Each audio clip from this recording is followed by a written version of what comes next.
ಸಾಲ ಕಪ್ ನಮ್ದೆ. ಯಾರು ಹೇಳಿದ್ರು?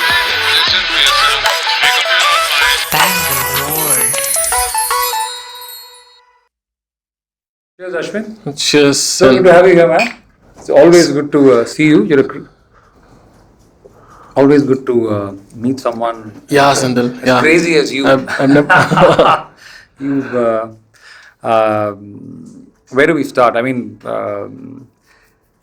actually, good question. Where do we start? Let's start with. That's a nice question. Let's start with how did I met you in a coffee shop, sitting, and I always assumed that you're a software engineer, which I think you are. Correct? I am still, yeah. But then I discovered that you're also a stand-up comedian. Yes. And that was what, 2 years ago? 3 years ago? 3. About 2.5, 3. How did that happen? How did you get into? Let's start with something simple and light. How did stand-up comedy happen to you, or how did you happen to stand-up comedy? I think it was because of this girl that I met after my breakup, which is like the first breakup of your life. When that happens, it's this horrible. You'll just have so much time because suddenly someone that you've been spending time with is not there anymore. So you're just like, now what do we do? I have to find something. So after that, I met a girl. So when you meet a girl in Bangalore, the first thing you can think of is like, how do I keep her entertained, so that she'll be with me for a while? Because I need someone to get through this. I was in that phase. So I was like going to I figured out what is the fun thing to do, and I found stand-up shows. You found out that stand-up comedy, but what made you believe that you could, like, okay, so okay, you figured that you had to keep this girl entertained. Yeah. And therefore you thought you'll do stand-up comedy. No. I thought I'll take her to a stand-up comedy show. Oh, okay, go on. So Okay. I took her to a stand-up comedy show, one show, which went very well, and she had a lot of fun. So it always helps you to break the ice, when you take a girl, because you can only talk a few things, but stand-up pushes, a show. When it comes to a show, they talk a lot of stuff. Yeah. And after that, you have something to discuss. You have with. things to discuss. Yeah, after a show, how did the show go, and can you relate to the things that he was talking about? Right. So you'll have more question to ask about other than asking day like was. what have you had for lunch or whatever. So we were in that phase. Stand-up show helped me to push, to talk more stuff. So we attended more stand-up. So we met the same stand-up comedians who were performing in the shows that we attended in the weekends. They were performing in the weekdays. So that's called open mic. Right. Mostly weekdays open mic happens, where whatever that they perform in the show, they would have practiced in the open mics. So I just so open mics. I know you've mentioned this to me before. I think I've asked you the same question. I think open mics are when you go and rehearse the jokes that you are working on. Right. So that you don't bomb in actual shows. Correct. So open mics, which is more like rehearsals. Rehearsals, and also you will, if you have written something new, to know if it's funny or not. So the only way you can check is to try on the Actual people. audience. Try on Yeah, actual people because. So there'll not be much people, 3-4 people. So I went there with her to this place in Koramangala, and we saw the same, almost same people who performed in the show performing the same jokes over there, but differently. I loved that concept. They're trying the same joke differently, and we're like, no, I didn't hear it like that before. Right. So why do they do that? You won't have any idea when you see it. So, and then I got to talk to a few people, and I was like, why would I channelize this energy that I have? The breakup, after every breakup, you will have that energy, and you should use that energy, in a positive way. I feel. What do you mean by energy? It's As a in bad after- negative after- energy you'll have. It's just that you have a lot of time. You're saying you have. You're saying that you have a negative okay, I think It's you're just that saying you'll you're have depressed. you're insecure. You're insecure about yourself. I mean, when a girl leave you, when a girl The rejection is hard to the handle. rejection is very hard.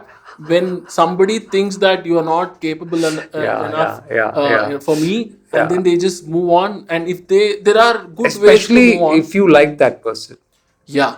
That's If why someone that you're you insecure. like does not like you back, was that the case? How? I mean, I know it's personal. You don't have to get into it, but it is one of those There is casual nothing things. personal. I go on stage and say that I've just had sex, so no problem. I'm shameless.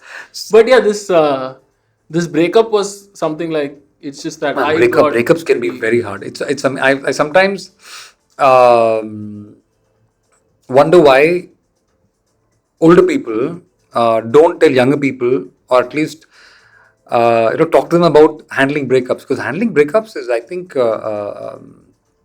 it's very difficult, and Yeah, not everybody it is handles an it well. art in itself, I guess. You can't. Some people handle it better, some people handle it worse, but how you handle it really has an impact on your life. Very much, Even very much. I've read that women handle breakups better because they're emotionally stronger. They recover sometimes as early as 3 months, 6 months. Guys take an average of 2 years, is what I've read. Average of 2 years, and there are some guys, if the breakup is really bad, a part of them never recovers. You are sort of heartbroken in a small sense forever. That does make sense, no? When you tell women that they handle breakups better, they never agree with you. But when you think of it, you just need that little attention when somebody moves away from you. The 4 or 5 months, give me some attention, so I'll be cool with it. So that doesn't happen to guys all the time. Women always are getting attention. If I'm a woman, I'm on any app, the kind of attention I'm getting, I'm already an influencer in all the dating apps that Right, I'm on. right. So that's the What you're saying is correct, but it's not. I don't think it's that simple. I think women also face the emotional part is the same similar problem. to Except everybody. you're right. A woman on an app. I mean, any dating app. Obviously, women get a lot more hits and swipes. I mean, not that I'm on any apps, but I can easily guess that it's so much harder being a guy on any dating app, right? Because unless, The gender ratio is fucked up, I guess. Right? and I think what really messed up about apps also is that people really go by your profile picture, right? Which half the time is not. Real. No. Sometimes it's real, but it's not. It's an not airbrushed. The profile picture you put up on any app or anything, any social media thing, is always the best. Best Shot at the version best of angle, yours. Yeah, at least the glossiest and the nicest looking version of you, which may not be the person you meet when you meet them in real life, right? But I think guys are a little more, what can I say, easygoing. They just, you know what I mean. You're right. I know what you're saying. Guys struggle on dating apps and struggle to get attention, whereas girls naturally have more attention from men in general. But I think girls also want a kind of attention. So anyway, coming back to the point of heartbreak. Yeah, regardless of gender, emotionally you are very vulnerable and stuff. So what I meant when I say it's different for women is that the moment you get over that person, you're just one. Okay, I have to distract myself from this guy or this girl. You just turn away to see how you're doing in the market. So it's a validation for yourself. Absolutely, when you that have energy, if you do not think of that and do good for yourself to make yourself feel better, Yeah. so that's what make you that's what channelizing an energy where you can. So I started thinking, why am I focusing so much on entertaining this girl, to validate myself, instead of having a stage to validate myself, having Nice. something else, doing something else to validate myself. That I told this to a girl, probably I can try this, and she just said, I don't know how that's gonna go. She was being nice to me. That's like no. Oh, she didn't want to set you up for more rejection. Yeah. Oh, okay. Like, so she's saying, I'm Yeah. not sure. Yeah, Okay, yeah, okay. yeah. She's like, So she wasn't sure if there's something you should be trying. Correct. Okay. She was being my mom. My Yeah. mom's response is always something which is like diplomatic. She's not saying no, but she's saying no. Yeah. I got that from what she was saying, and her response is not like, you will be good at it. So that response mattered a lot, because I was like, oh, let me just Find out. let me find out, let me prove that to myself. Probably I'll be funny. which I wasn't clearly. I was very scared, and I felt like I'm gonna vomit when I tried for the first time. But I didn't even try. I didn't even go up on stage. I was going to go up on stage, and then I bailed because I couldn't do it. And then I met this guy called Shankar Chugani. He was in Comicstan Okay. first season. So he whatever that he talked was very inspiring to me. So he told me that just think that you have golden balls and just go and do it. Golden balls. Yeah, that's what that he says that to multiple people now. I have seen him Imagine that you saying, have golden balls. yeah, imagine that you have you have golden balls and just go do it. Just That's go do how it. that's the way to look at it. You're better than everybody, and they needs to hear you. Right. So yeah, you just got to go ahead like that.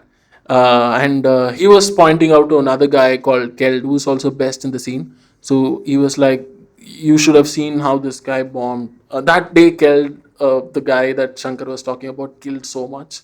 So he was saying he killed so much today. He came to me just like you, and asked me that I'm really scared. What do I do? So there is scope for everyone. Stand up is always like accepting people if you've tried hard enough and long enough. No man, I think it takes a lot of guts to go on stage First, and risk being bombed, risk people laughing at you, mocking you, or I think more than. I mean, I have toyed with the idea of doing stand up, right? Because so many friends have told me, "Oh, you're so funny," or whatever, you should try stand up. And I've entertained the idea of maybe I should try it, but I've never had the guts to really do it. I keep telling myself that I don't have the time because it also requires time and effort. yeah, you'll also You have to like prepare. You have to- find a reason to not do it. That is Correct. also there. That is also there. I've done that. I went through that phase. Every time I had time in office, I just don't work in the time that I'm supposed to, and then at 7 o'clock, let me just work on this so that I'll not have too much work tomorrow, and then Right. I'll skip the mic. Right. So initial stage were very scared and scared of rejection and stuff. Now, So how long? So today you're not scared of rejection you're not really when you're going on stage or performing even in a coffee shop. You're not bombing is not a fear that you carry, or is that I have not. I don't think I've gotten to a stage where I'm not scared. I'm still shit scared, but I know I will handle that feeling. I know I'll handle, and I know I will not give up, even though you guys are booing me or being bad to me. I will do my time and I'll leave. Probably I'll do extra time because you guys have interrupted. That's how I took it all this while. That's it's scary. It's still scary, but it's just how that many years has it been now? Doing stand up? more than 4. 4 years, more than Yeah, 4 years. four and a half. You still have, I mean, I know you still have a day job, Yes. which you're a software engineer. Yeah. Okay. And so that I think that's important to have a day job. Because I think, like, how does it, I mean, I know a bit, but not too much. And I guess it's always helpful to get it from someone who's doing it. How's the finance scene in stand-up? Like, do you make any money? Do you make less money? Do you make no money? Do you make sometimes a lot of money? Like, what's the money scene like?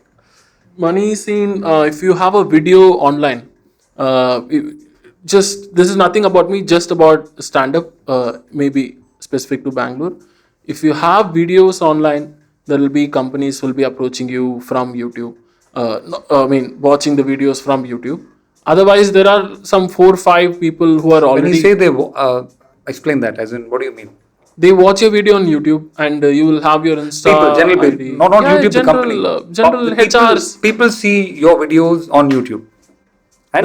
Right. And? So people watch your videos on YouTube, so you get views. Right. So if you have some amount of views, 10,000, 1 other lakh, HRs, whatever the criteria is. yeah, okay? other people, other corporate people are also part of the people that we are talking about. So they know that okay, this guy has got some good views, so he must be worth it. Even though they don't like it, he has gotten views. So they see the views and they book him. That's one This is way for corporate to gigs. corporate gigs. So one way to get corporate gigs is to have when an HR person decides which comic to book for a gig, they look at your video on YouTube and decide that hey, this guy is good, Yeah. so I'm going to book him for the next party or the next event. Right, that's one Right. way. That is one way. Other way is to, like, you won't, from public shows you won't get that much. So public So for a shows. guy, So when guys do public shows, people like you and other aspiring, upcoming stand-up guys do shows. Yeah, how do you make money and when do you make money? Do you make money? in Bangalore, it's very difficult because a lot of scams which are running, because people who are producing, they think that they are putting so much effort into production that they deserve some money. So what happens? The people who are producing here are also comics, so they have shows, and they curate their comics, and they might not pay them. They're not paying them because Okay. they think that they deserve that money because they produced.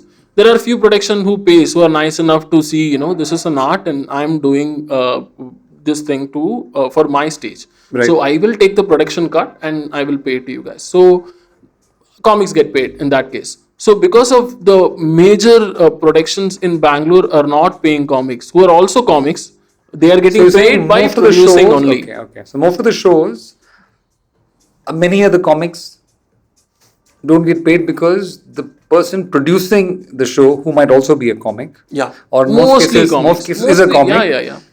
is not paying the fellow comic because he's an upcoming guy and he's getting an opportunity, a stage, and therefore Yeah, that's how it mostly works. it's an upcoming guy who's trying to Establish himself, who's or- trying to get his own stage time, so he's Right. producing his shows and not paying comics. So those are all the cases, and the comics also can't demand any money because we are all wanting to get on stage as much as possible. So if you just think that, what if I ask for money and he'll never Right, let me perform again? No, it's really, I find it fascinating that there are so many people, and you're one of them, who don't really have a huge financial incentive to do this.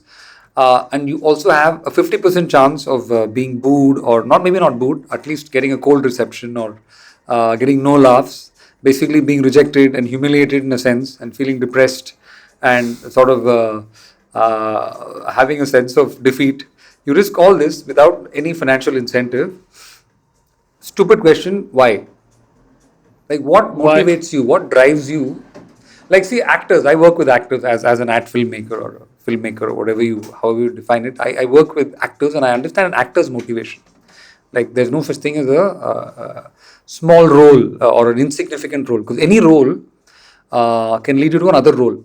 And that role leads you to the role. That's the hope, right? Yeah. And with that role, the role, comes instant recognition and in many cases a fair amount of money. Once you get to that role, no, after that, not everyone gets there, but once you get to that particular role that you've been waiting for, things change. Things change, and financially you are perhaps more secure. Well, I don't think actors' life is ever secure, but yes, if you make it to that level, there is an assurance. So understand the motivation. But as a stand-up comic, It's just the passion that drives you. Once you do it and you see people laugh, it's a kick. I just got one laugh in this first open mic that I've done. That I just went on stage. Nobody called me up on stage. Nobody knew that I was going to go up. It was just a show with three audience and some 7-8 comics. This guy called Jyoti. Yeah, 3 people in the audience and three 8 people comics in the on audience. stage. Yeah, and I'm one of them in the audience. 7-8 comics, me and another guy. So all the comics who came up were thanking us for being there. If three weren't there, we wouldn't be So going you were one up. of the 3 people in the audience. Yeah, Oh, you're yeah. not one of the comedians who are going on stage. No. I was also in the audience when I did it, and three As people in, you're were. one of the 3 people in the audience, or you're one of the 4 people in the Yeah, audience. three. I'm part of three. So if you remove yourself, there were Yeah, two other there are people two in the people. audience. Yeah. Three single guys who were just sitting and seeing nothing happening in life. So let me be here. So all the comics who went up on stage, they were all like, genuinely thankful that we were present. Everybody knew each other. So all the comics talked to people. So we all knew. So I don't know why I felt I should go up on stage. So I think that's it from my end. Last act is what the act was saying, and then he walked away, and then I quickly went up after him and like, can I take some 2 minutes? And everybody said okay, and I did some bullshit joke about Manmohan Singh not talking, I guess. This is your first open mic. Yeah, So you had the guts to just run up and do something. I had something. When am I going to do it? I bailed out once, And this one I was an audience. I did not have spot. But so since only three people, I think the show ended pretty faster. Okay. Nobody was there were there that time. So I just quickly ran up on stage and I said, "Can I take 2 minutes?" And then I started doing. And everybody was like, "What do I do now?" And they have to listen, right? They can't just reject a guy and leave. And they all were nice enough to So stand. the audience in this case was your fellow comics and two people who had Two people who were not that two comics. people, one guy left. Oh, He so said, it's no, all I the don't have comics, time for all this the other comics plus one person in the audience. Yeah, were because your audience. professional comics couldn't make them laugh. He had no hopes on me. Like, you are sitting next to me, you can't go up now. I have my wife. Oh, this guy didn't laugh for any of the 7 or 8 comics who came before you. This particular guy who went away. Yeah. And in his mind, he figured that if these guys couldn't make me laugh, this chap Yeah, could. I don't think this guy who's gonna go up. He has the online. least possibility of making me laugh. Yeah, So I'm going And to then he was like, I have to exit go and stage find left. my wife now. So, yeah, he just left. He's saying he can't do it. So, and then only two people are present, and comics were nice enough to stay back and listen. Nice. So yeah, one laugh I got from one Manmohan Singh thing. I don't know why. The comics were nice enough to. It was a fake laugh, but that pushed you to okay. Yeah, So this was the first time you ever went. Yeah, you ever went. first on stage. ever time. This place called Claytopia in. Claytopia, of Koramangala. course, Yeah, in Bristol, Koromangala, Claytopia. not the one in Indranagar. No. Is there a Claytopia in Indranagar too? There was. It Okay, shut. okay. So yeah, this was in Koramangala. In fact, the Claytopia, 6th Main Indranagar, I think it was the first one. Of course, it was the first one. Then Claytopia moved to Koromangala. Koramangala. Correct. Okay. Of course. Beautiful place it is. Yeah. They are also very supportive to the comics and stuff. So went up on stage. Yeah, the one laugh I got that pushed me to do another one. So that one fake laugh pushed me to another one. Now if I get a genuine laugh, I can't quit this. I don't think anybody can quit stand up.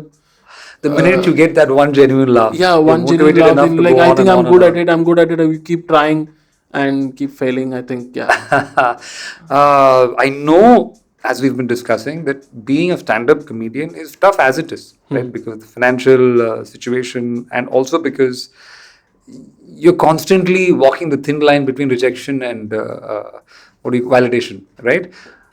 Corona must have been a devastating thing for. Or how was Corona and the pandemic? How's that affected you? Yeah, so I'm I started being a kind of a person who just start getting on stage almost every day. I want to do it. I know. I remember seeing you. I'd meet you at TOT, the coffee shop, and you'd be walking or you'd be preparing or you'd be going for a show every single day. Every time I met you. Yeah. Even though I don't have spots, I just wanted to experience the ambience to see, if that will give me anything. Sometimes when you're around audience, when some comic is doing a joke and they're laughing, you just get an idea. Okay, suddenly you get another thought or something. I just want to be around that to feel productive. And suddenly, when this situation happened, it was just like very suicidal. Not just this. Like the world is ending.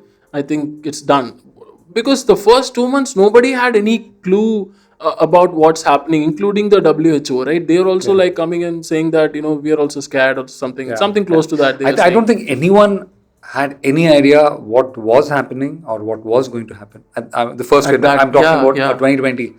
I think middle of the year. I think May, June. Yeah, when things really were depressingly low because nobody had. Very bad. It feels like a long time ago, but when the first lockdown happened, I still remember. It was remember the feeling that I had. Yeah. So I made the worst decision of going back and staying with my parents, which was very difficult. Which is where for Chennai. Chennai. I decided that I'm safe there, but that's the most unsafe place. Mentally, you cannot relate to your parents after a while. So they become a very different person. You feel, and I just couldn't. They couldn't understand what I was going through. They were just worried about I'm not like investing money in mutual funds and stuff like that. But you were earning. See, I think from a parent's perspective, if you had quit your job as an IT professional and you decided to do stand-up comedy full time, it definitely to them it would have seemed an act of suicide or harakiri because they wouldn't agree. Absolutely right. In their minds, they'd probably think who's going to marry you now and stuff like that, right? I don't think so. Their worry would be who'll be paying me for the next month. That would be their worry. Right. So I'm taking care of them. If But I then do not, since you are still working and doing this as a hobby in their minds, doesn't that yeah, help? yeah, Because that's what a parent is usually worried about. Is my son or daughter, mostly son, because daughters at least they have this hope that they'll marry someone and that person will take care of them. right, Especially with the right, right. son, they expect you to be able to earn and fend for yourself and for the family that you will have. But since you are doing that, doesn't that whatever fear that they had, or are they worried about you doing stand up? Yeah, because they know at some point I'm going to quit IT. And I have talked about it before itself that I cannot pay you that much that I'm paying right now because I feel you guys are spending too much money on other things. Like, I wasn't happy with them getting my sister married with huge money. Like, they hired, like, and the marriage was it felt like marriage. It's supposed to be a wedding. It felt like I'm living with them. That's how much the wedding went on for 3 days. There were like a lot of rituals you do after wedding, and 3-4 days, and everybody just come and eat and bitch about you and just leave. They are not in your life. They just come, sit, they eat your food, bitch about you, and leave. So why are you doing this? Why are you doing this to impressing people? So I always, like, financially I'm away from whatever they are doing, but I cannot give up on them. That's the thing. Of You course, have that absolutely. affection, that whatever you have. I think I think it's one of the things that keeps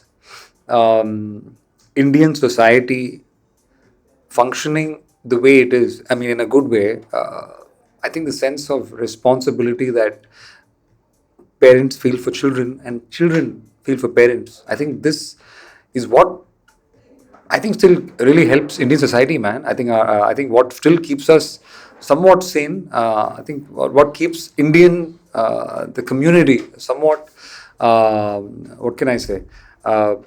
Moving ahead despite all the chaos and corruption in this country, right, is because of our sense of responsibility to each other as a family. As in, maybe not me and you, Yeah. but the responsibility that you feel for your parents, right?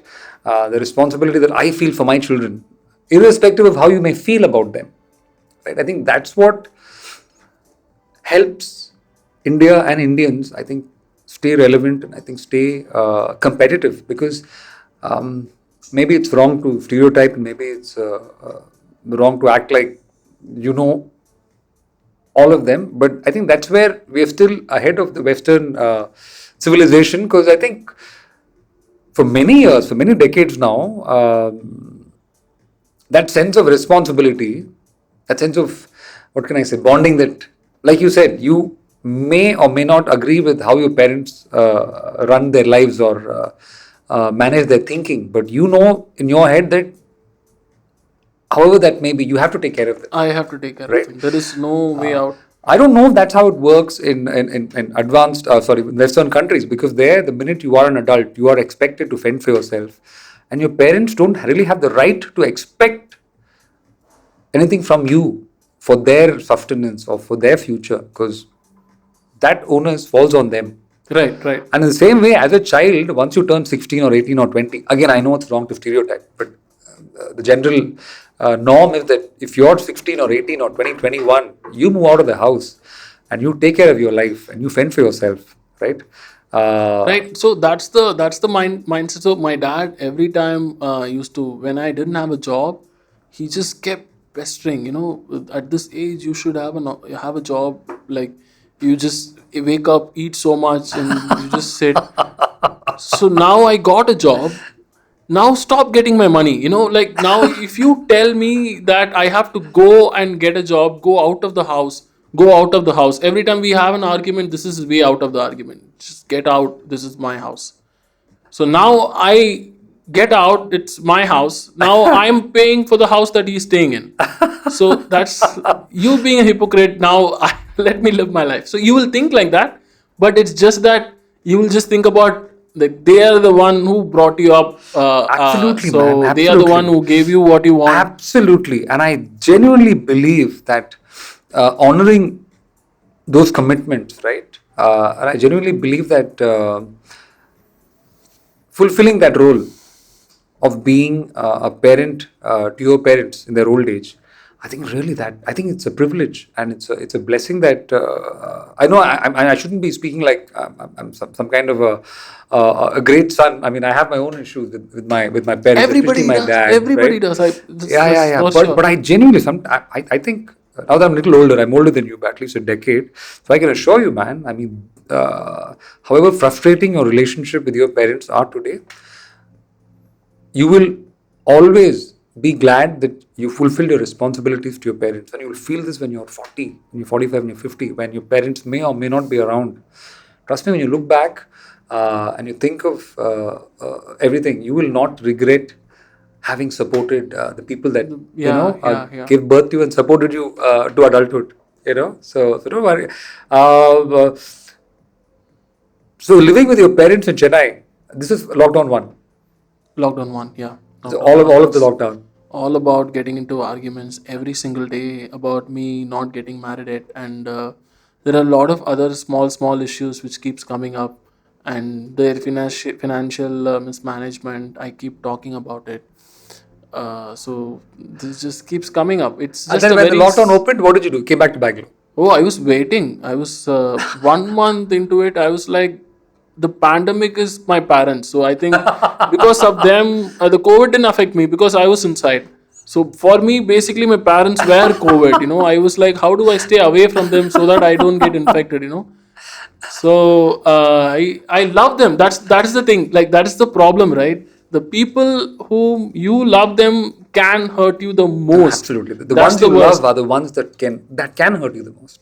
And I It's genuinely believe people love their parents so much or adopt it. Somehow, I feel they know it inside. Parents knows it inside. Like I think I should love no them. man. I So think it really depends on the bond the parents create with the children. Of course, even I know people, very few, of course, very few, maybe a handful of people who are very close to their parents, have a great understanding, love their parents to bits, and really feel lost without them. There are, I mean, a handful, but there are people like this, and I think that is because the parents had somehow parenting is thrust upon you with no training. And I really find this weird. Parenting is probably one of the most difficult and one of the most challenging roles a human being can have. More than any job, more than anything you ever do in your life. But you're never trained for it. And I don't understand why. You don't receive any kind of training yeah, for one of yeah. the most important things you're supposed to do in life. Now the sex education has been added. Now I think next is this. This should be there. I don't This know should be. because it's so easy for us to talk about how and where our parents have failed. But I can assure you, uh, I don't think they meant to fail, or I don't think they meant to. And I think eventually the wheel turns, right? When you become a parent, Yeah. how do you deal with that? I mean, you Oh, don't receive that's any their training. point. That is their point. Every time I get into an argument and I say that what you're doing is terrible, they always tell you, when you become a parent, when you become a father, you will know what I feel. Absolutely, man. That's what they Absolutely. say. I'll tell you this. I don't want to get hyper emotional. I remember the moment that I held my daughter in my hand when she was, I mean, she just born, like newborn baby, right? They say mothers, women become mothers the minute they find out they're expecting. Hmm. Men become fathers the minute they see the child. Till then, it still hasn't hit you that, it's still in your head. It It's a doesn't fantasy. come. It's something that you're still not sure of because you're not the one carrying that child. Right? Yeah, You're yeah. You looking at, don't feel in anything. fact, it's quite psyche because you know you're going to be a dad, but you have really no emotional connect because you have no physical connect to that little being, right? Yeah. It's the woman that has the bond, the physical bond with the child. But that moment, and I'm sure this is true for most people, maybe not all, but most men, the minute you see that child, it changes you at the level of your DNA. I remember seeing my daughter, and I can tell you that moment I became a father. Till then, 9 months that I was expecting the child, I was regretting the fact that I was going to have a baby. I was still young. I was 30. I was 30, and I was like, why am I having a child at 30? How stupid could I have been? But the minute you see that child, I don't know if it's a culture, I don't know if it's human genetics. When you see that child, something in your I can head, understand. I it's have like lightning friends. hits you, and something inside of you changes I forever. understand. Ha. Because from that moment, Ha. somewhere deep in your heart, nothing else matters more than you protecting that creature. Oh. From that moment, only thing that matters in your life, more than anything, of course, other things will matter, but more than anything else, what really matters is that life that you are seeing, that you are You want to responsible give the for. best. Oh, yeah, yeah. And at that, the amazing thing is, I don't think I appreciated my father or my parents till that moment. It was an amazing. I'm telling you, I tell people, I tell my friends, that moment, it was like electricity ran through my body, and suddenly I saw myself as that baby, and I saw myself through my father's eyes, and I said, "Oh my God, this is what it feels like to be a parent." And suddenly I understood how difficult it must have been for them, raising me, dealing with me, or not knowing how to deal with me. They received no training either. They've been through so many hardships in their own lives, right, which they were not prepared for. It's intense, man. Being a parent is intense, and dealing with parenthood is one of the most difficult things that a human being will and does go through. More than disease, more than economic struggle, being a parent, It must be hard. and you don't understand. It's a lifelong responsibility. It's a responsibility Yeah. that you are tied with till one of you passes away. And of course, ask any parent. I'm sure 99% of the time they will want to go before the child. Outliving your child is one of the worst things a human being can go through. Outliving the child. No parent wants to outlive the child. Not, I mean, maybe there are some, but most human beings would never want to outlive their children. You would, and I'm certain that most human beings, irrespective of race, irrespective of country, would rather die than seeing their Seeing the children pass away. Yeah, yeah, It's yeah. one of the most, for parenthood, man. I know how you feel because you're younger than me, and when you're younger, the frustrations that run with against your parents or with circumstances is very heavy. I But can imagine. as you Yeah. grow older, you realize that it's a tough one. It's a tough one. Yeah, yeah, yeah. You make me feel like I should call my parents after this podcast. Watched this movie. I remember watching this Tamil movie called Tavamai Tavamirundu. I was very young. Yeah, yeah, yeah, yeah. Cheran. Cheran, I was Yeah, very yeah. young at that time, and I was in a theater watching it. And I mean, when I was young, I think my dad and I, especially now that I'm a parent for a decade and all that, no, I've sort of made up some of the differences that I had with my father.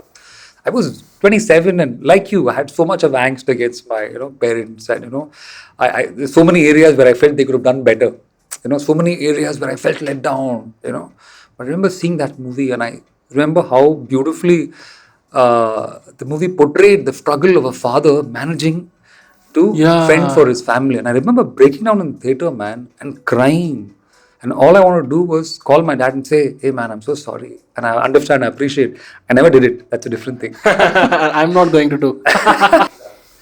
You went to Delhi to perform in a show. Because I remember Yeah, seeing in you a before. bunch of, not any specific shows, but it's just that Bangalore, there were too many. I got used to performing in Bangalore after the first pandemic, first wave. I just got started performing like every single day. I had my own venue here, which is Graffitas. Oh, that became your venue. That became Yeah, an yeah, adda yeah, for you. yeah, Okay. yeah. That's my, so every single day I was not performing at Graffitas, but I give spots to Graffitas. In turn, I get other spots. So I was managing like that. So every single day I was doing. I did a lot of spots, and then you felt like got into that existential crisis where what's next. So when I heard from when that happens, you just got to write more. You have time, right? You have the time, no? What's I the time? Yeah, yeah, You yeah. got the time, right? Yeah. Go on. Sorry. So when you face that thing, you just want to push yourself so much to keep it going.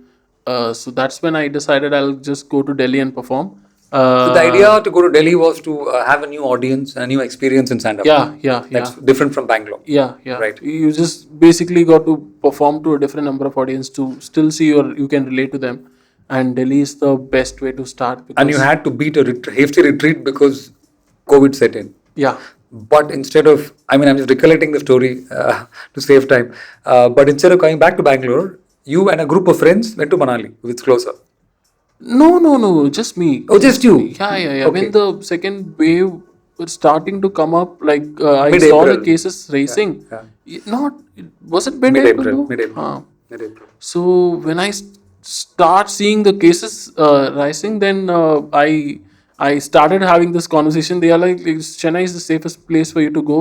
I'm like, I'm Except not gonna. the last place you wanted to go is Chennai. Yeah, but that if that I was not If gonna do that's that. your only option, you said I'd rather. Yeah, no COVID in Chennai, go there. I was not going to go to Chennai. Correct, okay. So I was like, what do I do? I just decided one day, okay, let me just try Why for Manali? 3 days. I mean, nothing wrong. I can imagine why, but any particular reason why Manali? Because that's the first hill station available. I wanted to go to hill station. I was Okay. like, I did a lot of spots in Delhi. I'm happy. So let me take like a 3 days break or 4 days break by going to Manali is what I thought. Okay. And then I'll probably come back to Bangalore. That was the plan. Then some of my family members, they just forced, you should, Bangalore is the right place for you. I was going to book a ticket back to Bangalore. But then my flatmate got infected. And he said, Oh, you can't come back for at least a I'm few weeks. positive. Yeah, he said, you can't. There is no point coming to Bangalore and staying in a hotel. You can't ask any friends in this situation. Correct. So I decided now I'm going to go with my plan. I just try to listen to you. I can't go back to Bangalore. And you know how the situation in Chennai. I cannot survive with my parents. And if it goes longer, it's just worse. You know, one of us. Yeah, and you don't know how long it's gonna go. Yeah. So that's when Manali, I just took a bus from there. Just booked a bus, went in. This is very, the plan was Impromptu. very impromptu. The 2 days before, I was going to go to Bangalore. And then the next day, I decided tomorrow Manali. And So that was how many months ago now? April mid means, yeah. April, May, June, July, end of July. So it's been what, almost April, May. Yeah, three and a half months. Yeah, and also this is just not April mid. I went April first week itself. Okay. Like March last April first week. That's when the cases were Correct. Things were The lockdown burning. happened mid-April, but the Mid-April. cases were Yeah, rising the the cases first week were of rising April. March last Yeah, itself. yeah, So yeah. March last itself, I decided to move there. But I didn't realize that I was going to stay there for that long because the place is completely different. It's just it it is better than what you must have imagined and experienced. So you can't leave that place. I felt so. I just went there, just met a few bunch of fun people, and started doing stuff there. Then I realized there's a lot of places to visit there. You just keep visiting places, keep every weekend and weekdays you work. Weekends are just not enough for you to complete the entire. From Manali, there are if you travel 40 kilometers from Manali, there are a lot of spots to visit. So and a lot of treks, so you always have activities. I couldn't leave in the after the first weekend. I was like, what is the point of going? Where do I go? I can't go to Bangalore. And Delhi, I was staying at a relative's place. I can't stay there for longer. And the next week, he also got infected. How lucky I am with COVID that I was gonna go to Bangalore. He could have the flatmate could have gotten infected after I reached, After you arrived. and that didn't happen. And I left. This guy got infected.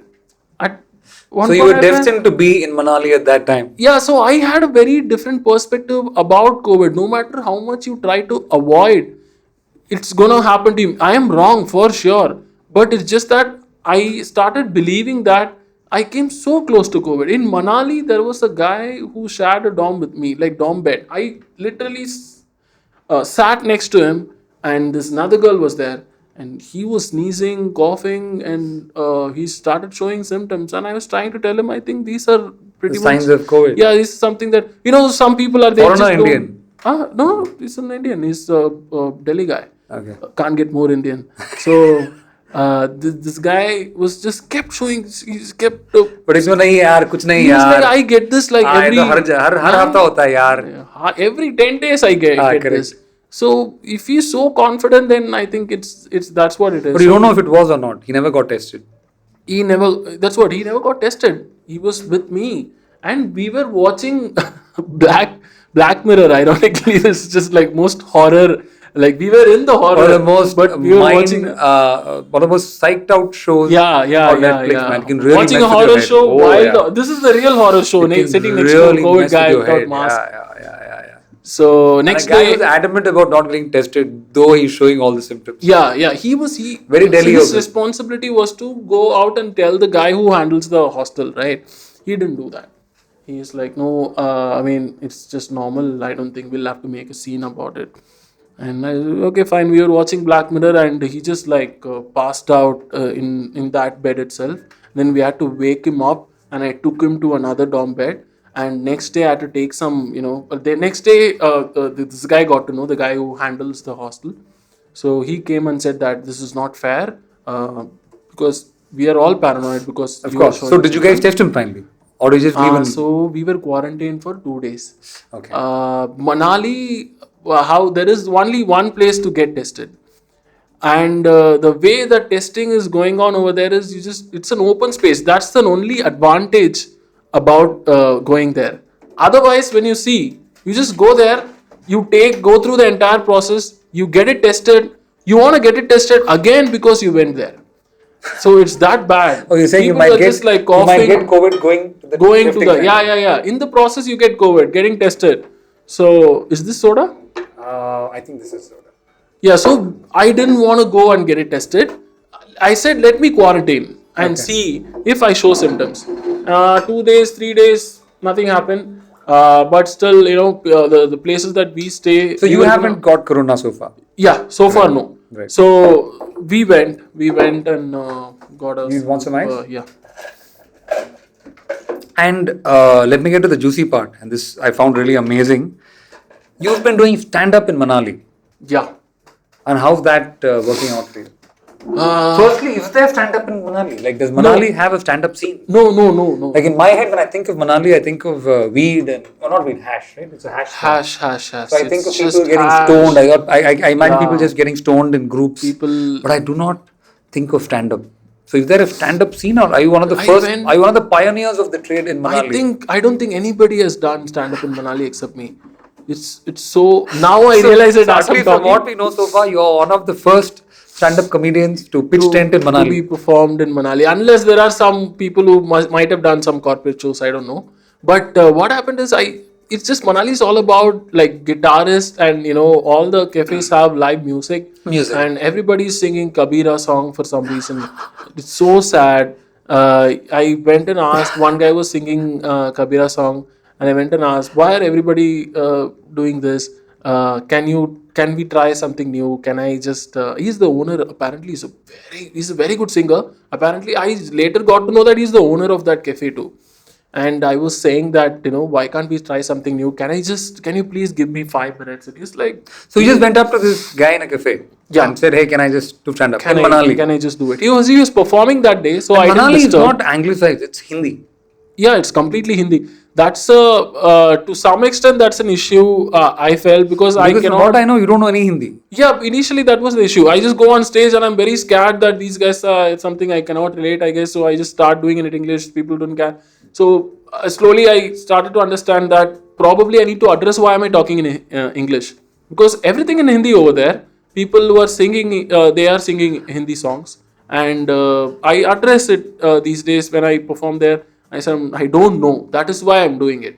So You're not doing it. Okay, you want to explain to the audience that Yeah. you're not speaking in English to irritate them, but because that's the only language. Yeah, maybe they think that look at this fucking Guy from the south, Peter. Peter. ரொம்ப Peter. I don't want them to feel that way.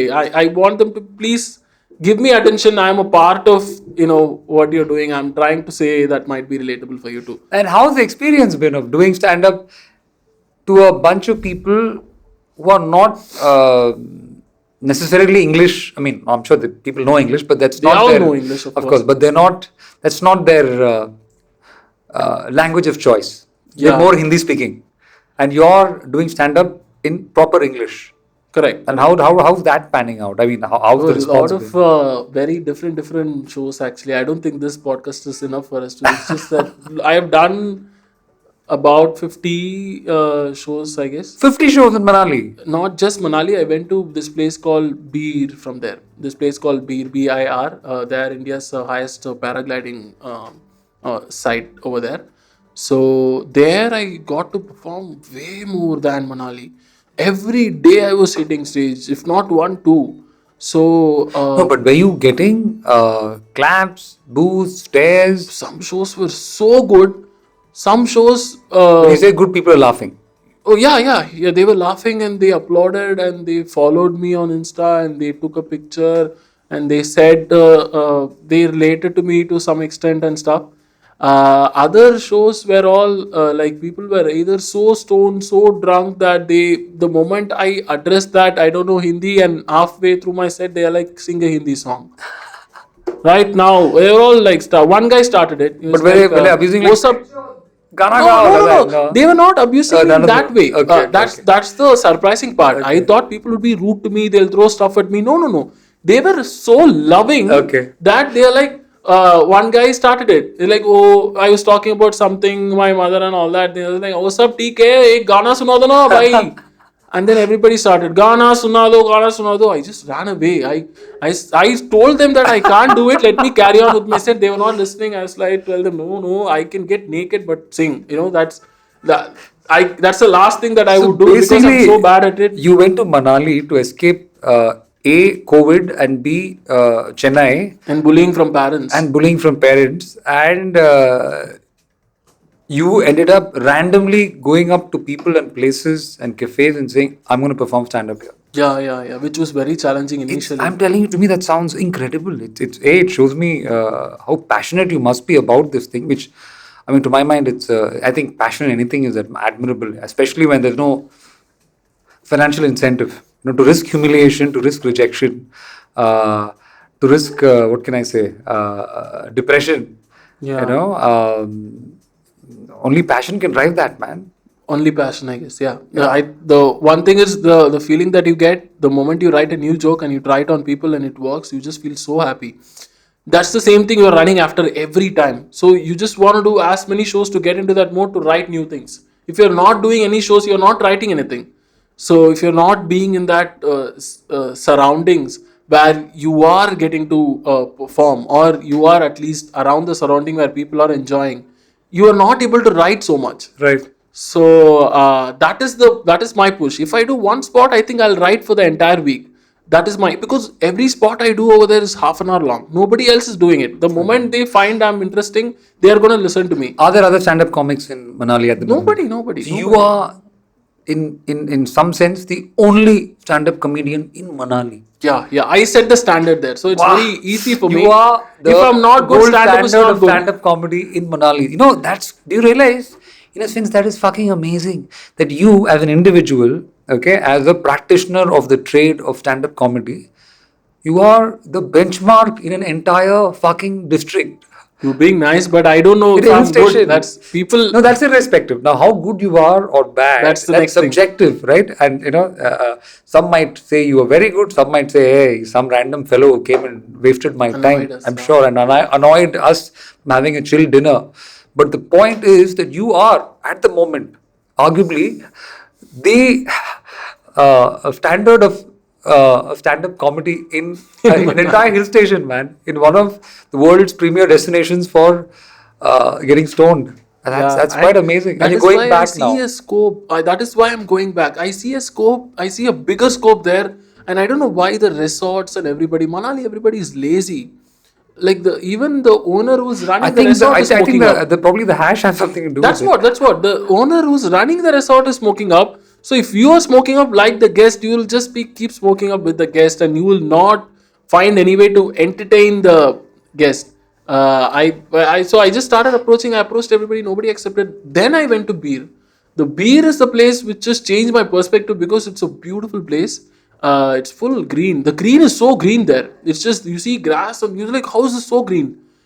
And it's a beautiful place to live, like long term. I'm saying like 2-3 months you can just chill there.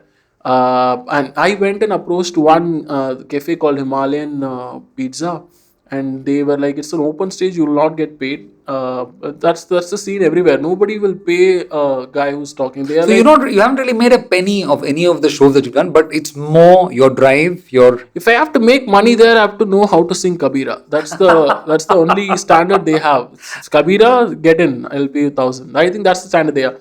If you're talking, then it's on you. it's your prerogative. It's on you. Nobody I'm- asked you to speak. Exactly. So I'm okay if the audience is okay. Otherwise, we'll see one day. Other will be. So that pizza, that owners were very nice enough to let me perform. That was enough, because it's not a kind of place that you do stand up. It's an open space, and the roof is closed, but it's an open area where it's always raining, so you'll not be able to listen to the voice. So you had good speaker, but still it's just the raining. When it's raining, nobody wants to listen to a guy talking, I guess. So basically, you're probably the first stand-up comedian who's possibly performed in almost all these locations you've performed in. Yeah. You've gone where no man has gone before, in that sense. Yeah, for stand up, It's crazy, man. there is nothing. It's crazy. Nobody, It's crazy. yeah. I really think, it's my opinion, I think it's fantastic what you're doing, because But it's very selfish. What I've done might be, I'm doing it for my Of course. happiness. I think any artist, I think all artists, like any field for that matter. I mean, unless you are commissioned to do work, right? You're doing what you're doing because A, you love it. I think it gives you a sense of fulfillment. You're able to express in a way that nothing else gives you that rush, I suppose, right? But it also takes a lot of commitment, a lot of drive, right, to do that. I mean, I'm sure. What do you mean? I'm sure. Thousands of guys, I mean, millions of guys have gone to Manali before you, of which I'm sure one small percentage must be stand-up comedians, right? But Very nobody, small, I know But stand-up nobody- comics who were there, like famous stand-up comics who were around Manali. They were not performing Exactly. anywhere. So I don't think The anyone people go thinks. there to take a break, and Yeah, I don't think anyone goes to Manali thinking stand-up comedy. You know what Yeah, I'm saying? nobody. So I think it's a pioneering effort, man. So cheers to that. Congrats. Yeah. How are your time? How long has it been? It's been 1 hour, 5 minutes. 1 hour, 5 minutes. Anyway, but it's yeah, man. It's quite interesting, and it's incredible that you're doing this. All power to you. So headed back. yeah, heading back To Manali. now to also explore places. Good thing about stand-up is I'm taking my mic. That's the plan. I'm taking the amp and mic, because that's always restricting. And that's all you need, right? Like a busker. That's all you need. A mic and an amp. Mic and an amp. That's you all. can just stand That's all. anywhere. Yeah. If I somehow find a way to get the mic and amp over there, then I'm performing every day. Like I'm just gonna carry. That's my. I'm sure many people must also hate you, right? Because a lot of people don't like stand-up comedians. Yeah. They don't want you there. Yeah. Because the moment They're like, I go came there- to eat, fucker. Like, why are you doing this? Because people are not ready for it. That's why I performed at this place called the Shed in Manali. The owners were so excited, and they were so welcoming. As soon as I walked in, they're like, you need something to drink, please sit. Please, I'm sorry that this is getting delayed. I apologize. Please, I will give you dinner. You have drinks here. They were so welcoming, and nobody came for the show.